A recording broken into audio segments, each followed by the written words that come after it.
Ganon din itong isa. Ito oh. Sobrang laki ang kanyang bandal dito na trick oh. Ganda mga boss oh. May pagka-cream ang kanyang kulay no. Sa kanyang pangalan, kanyang lettering ito, kanyang liter. Tapos ang kanyang kulay ito may pagka galaxy blue. Ay, manalo. Alright mga katropics, magandang araw sa lahat. Alright, so andito tayo ngayon sa Cycle Art Manila. Isa sa pinakasikat na bilihan ng mga bisikleta sa Quiapo. Silipin mga brother ang kanilang mga current stocks ng mga bisikleta dito. Ayan mga boss, so dami dito. Okay. Mga magandang klase no. Ayan oh. 71,000 ang kanyang halaga, magandang klase. Meron pa dito mga boss oh. Ayan, world class ang pulmahan dito. Ayan oh. Okay. So ito yung mga high-end na mga boss no. Okay, pero dito sa kanila mayroon din mga entry level, mayroon din mga mid-range dito. Okay. So kung ikaw ay nakanap ng murang bisikleta diyan at pesa dito sa Quiapo, pasaran nyo na si Cycle Art Manila. Ayan mga boss, si Cycle Art oh. Alright. Alright, so let's start katropics at pong pasalan ngayon si Cycle Art Manila dito. Okay, ito yung isa sa mga pinakamalaki o malawak na bilihan ng mga bisikleta dito sa Quiapo. From mid-range, entry-level to high-end no. Marami dito mga boss. Hindi lang mga bisikleta, even mga bike parts and accessories no. O yan, so bago tayo magsimula katropics no, ang landmark dito, ito po yung kabaan ng Quezon Boulevard. Yan po yung may raon mga boss, yung mga panindang mga sound system no. Kung galing kayo sa raon, tawid ka lang dito mga brothers, akit kayo sa may overpass dyan. Ayan, dandahan mga boss, baka mahulog no. Ayan no, dito po na Cycle Art. Ayan, so available sa kanila si Garuda oh. Mechanical disc brake, 6,000 lang oh, maganda kanyang kulay no. Ayan, 6,000. Meron dito mga boss, Viper Edge oh. Ayan, 6,500 oh. Magandang kulay to. Very visible sa gabi ito no. Naka manual out sa dito, mechanical disc brake. Ito naman, meron dito mga boss oh, Minibello oh. O yan. Oh, Dern ang kanyang brand dito. Ay, maganda to oh, Minibello oh. Kaso walang price yung Minibello no. So live tayo pag walang presyo. So dito naman mahagi mga brother, mga pang kids to dito. Ladies bike oh. For only 4,000 lang oh. Ayan mga boss, 4,000. Meron siyang makapal na basket oh. Ayan oh. Okay, matibay ito no, matibay, naka-bolt pa oh. 4,000 pesos. Japanese bike na 20R. Ayan, 2 piraso to. Dito naman mga brother, mga pambabae din to na may pagka, ito BMX pala to. Ganda to oh, BMX oh. 5,500 ang kanyang cash price no? Mechanical disc brake. Wala ka disc brake na oh. Ganda kanyang gulong no. Ayan, dito mga pambata. Ayan, meron dito mga boss may design oh. Okay. Alright, so dito naman mahilira mga boss pang kids dito. Meron ng balancer oh. Meron nang lagayan sa tubig sa likod oh. Ano to, may mga freebies na no. May basket pa oh. Ayan, so mamili ka lang dito mga brother oh. Andiyan naman sila madam, maasla ka ng price dito, magkano presyuhan dito mga kids bike nila. Ayan, so dito tayo sa kanilang mga road bike mga boss. Yung mga road bike dito na Garuda oh, alloy frame oh. So, yung iba kasi ito walang presyo no. O pwede ito utangin mga bossing, may nakalagay ito oh, kung pili dito. So mamaya ating tanungin si madam no, anong ang system sa utang dito. O ayan, so dito tayo sa kanyang friendship, kanyang katabi dito si Rider R2 AI. Ayan o, for only 13,000 ang kanyang halaga. Ganda kanyang ganda kanyang drop bar no, medyo flatty dito. Tapos dito bahagi below o. O yan o, unti-unti siya nag-fit away no. Ayan o, naging stem sa gitna. Ganda itong mga brother dahil double purpose no, pwede makawakan dito.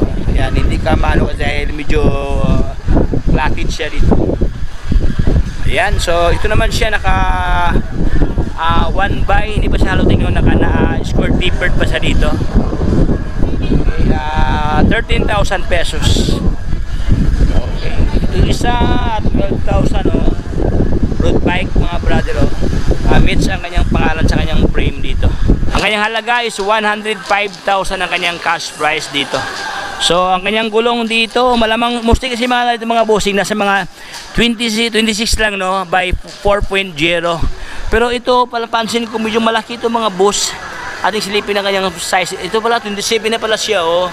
Oh, mostly kasi mga ganito, nasa 26 lang talaga no. Tapos 4.0. Ito naman siya medyo malaki sa iba ang kanyang spec sa kanyang guma dito. Ayan oh. 27.5 medyo malaki na siya. Tapos 4.50. Ayan oh. So malaki ito mga brado. Tapos powered siya ng ito GNR, hindi ko mabasa mga boss, pakibasa na lang dyan oh. Ito ang kanyang ano.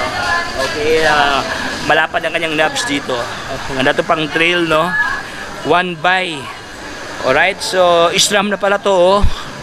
Magandang klase ito. Tapos naka dropper post pa ang ginamit sa kanyang set post dito mga boss. Ayan oh. Maganda kanyang ano oh. Malapad mga brother no. Okay. So mga nato siya i-review no. Pasensya mga gusto ko sana ito i-review natin dahil sobrang masikip kasi dito no. Atin lang pahapayawan. So far brand dito mga Katropex Trek ang kanyang brand dito. Ayan, so sa lahat na nakahanap na world class na mga brand, mga bossing no, dito sa kanila may mga ganito pa oh, may nakapatong na mga freebies mga boss. So ayan. Okay. So ito po atong simulan kaagad si Trek Excalibur 8 29er. Ayan, so sa lahat ng naghanap ng Trek no. Actually, one of my dream bike talaga mga boss. If ever magkakapira ako, ito talaga bibilhin ko, Trek talaga. Ayan oh, no choice na no. Wala na akong option pa, Trek talaga. Ayan oh. Okay. Kaganda kay Trek mga brother, mostly pansin ko sa Trek. Ano siya, hindi siya maraming decals no. Minimal lang talaga siya, minimalist. Like that one mga boss, yung isa yung fat bike no. Wala kang makitang decals yan no. Yan lang nakalagay Trek. Ganon din itong isa, ito oh. Sobrang laki ang kanyang bandal dito na Trek oh. Ganda mga boss oh. May pagka-cream ang kanyang kulay no, sa kanyang pangalan, kanyang lettering ito, kanyang liter. Tapos ang kanyang kulay ito may pagka galaxy blue. Ay, manalo. So, ito po Excalibur pala, Excalibur. Ayan, for only 70,000 ang kanyang halaga. Alright, so hydraulic brake na Shimano, tapos 12 speed ang kanyang shifter dito. Jory. Ayan, Shimano Jory oh. Okay, Shimano Jory na pala to oh. Alright, so naka-tapered ang kanyang head tube dito mga boss oh. Ganda to. Air shock na kanyang tinidor na ginamit mga brother. Maxi Star no. Oh, yan oh. Okay, ito kasi is 29er. Malaki ang kanyang knobs dito oh. Powered by Bosch. Okay, quick release ang kanyang drop out dito. Ginamit sa kanyang tinidor pala dito mga brad is rock shock. Ayan. Maxi Star na ginamit na kanya kulay puti na Maxis ang ginamit dito. Oh, malapad to mga to pang trail mga boss no. So far naka-tapered siya dito, tapos naka 1 by to dito. Ayan oh, naka halotech na. May lagayan sa water dito. Ayan sa kanyang down tube at sa kanyang seat tube dito. Medium size sa kanyang frame mga bossing. Alright, so 12 speed o 1 by 12 speed, 70,000 pesos. Okay, mayroon pang previous o ano kaya itong mga boss oh. Okay. Baka nakalagay ito DT West ano. At ito lang si madam mamaya ano kung ano kaya ito no, mga previous nila. Ayan, mayroon pa dito mga boss oh, Dartmoor Sparrow, ayan oh. Dartmoor Sparrow, ayan oh, 27.5, 71,000 ang kanyang halaga dito mga Katropex. Dartmoor yata ito ang kanyang stem dito. Ganda oh. Maganda ang kanyang balat, Katropex no, balat. Kanyang texture sa kanyang skin, joke lang. Panalo. Ito naman siya, naka-hydraulic brake na hindi ko mabasa at take through at ito mga bubusing.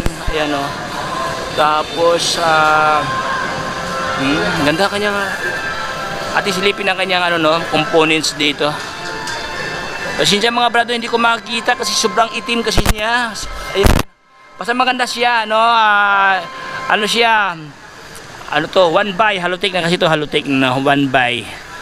Okay. Tapos mga brother, hindi natin mabilang dyan. Si maskip siya, oh.